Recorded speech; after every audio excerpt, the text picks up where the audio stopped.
Man, have the liberals in Washington, D.C., have the liberals on mainstream media lost their ever-loving minds with some of these.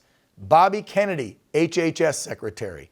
Matt Gaetz, AG. Tulsi Gabbard, DNI. Ratcliffe, CIA. I mean, and we haven't even got to an FBI director, a Secret Service, Energy Secretary. There's still more to come. I don't know how they're going to handle it, Drew. Well, it's also the rhinos, Dan. Trump's That's pissing true. off Not the just the establishment Democrats. Republicans, Great point. right? Like they are. Trump has. I mean, he's been doing this. He has this effect. He just kicks the hornet's nest of the rhino establishment, just the Democrat establishment, the uniparty, and that's what Trump has always vowed to do, and that's what he's doing this second time around. And I'll tell you, Dan, this Vivek and Elon Musk tag team with the new Doge office is going to be huge. And you want to know why they're panicking? Because you always follow the money, Dan. You know this. You always follow the money, and you are going to find all of the criminality. And I predict that we're going to find a lot of that with those two over the new Doge office. And it is interesting. They're calling Tulsi Gabbard a Russian asset. It's like, what is this, 2017? Can they come up with something new, Dan? They loved the woman when she was standing up there on the stage a few years ago running for president as a Democrat and ripping Kamala and ripping Trump. They loved her. They were like, oh my gosh, here's a strong minority, veteran, female. We love Tulsi. Then she leaves the party, goes independent, supports Trump, and now she's a threat to our democracy. She's a Russian asset, Drew.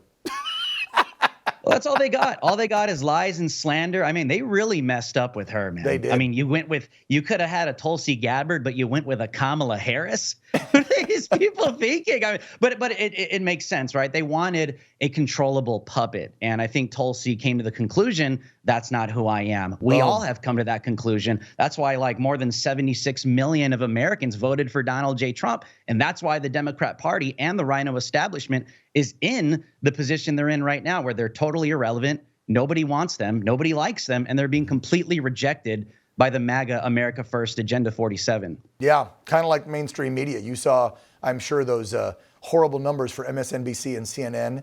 And the rumors are they're on the chopping block to be sold. They're going to fire people. They're going to cut salaries.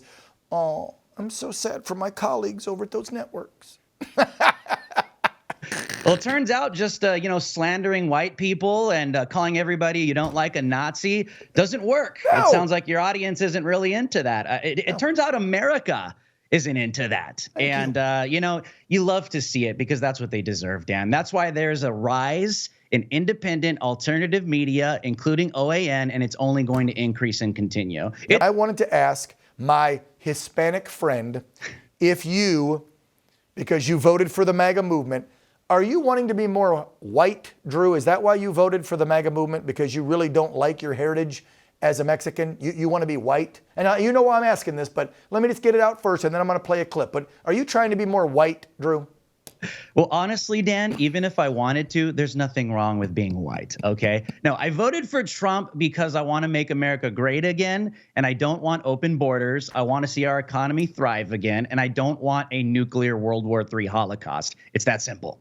Joy Reid has been blaming Kamala's loss on misogyny and racism. Specifically, for the last week, she has targeted your race, my friend. She does not like Latinos because she has been saying this almost every single night on her show since Wednesday morning. Watch this. Also Latino men who, despite the utter disrespect shown by Trump and his promise to deport some of your mixed status families, most of them voted in a 55% majority to make the deportations happen.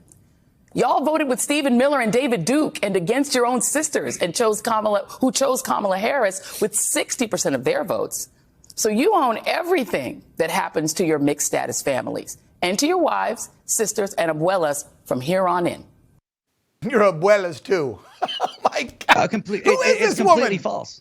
It's completely false. This is why she's irrelevant. This is why her ratings are crashing. This is why she announced she's leaving X, because nobody cares and she's not irrelevant. But let me say this, okay? That's completely false. Trump has made this clear. Tom Homan, the new border czar, who is based, by the way, has made this clear. Oh, we love him. If you are undocumented and you are illegal, and that's not just Hispanics and Latinos, by the way. Thank you. Joy It came from Reid. 160 countries. Yeah. Yes, it's like every time I went down to the open southern border the past 4 years and talked to Border Patrol, they all said the same thing. They're like, Mr. Hernandez, it's like it's a small world down here.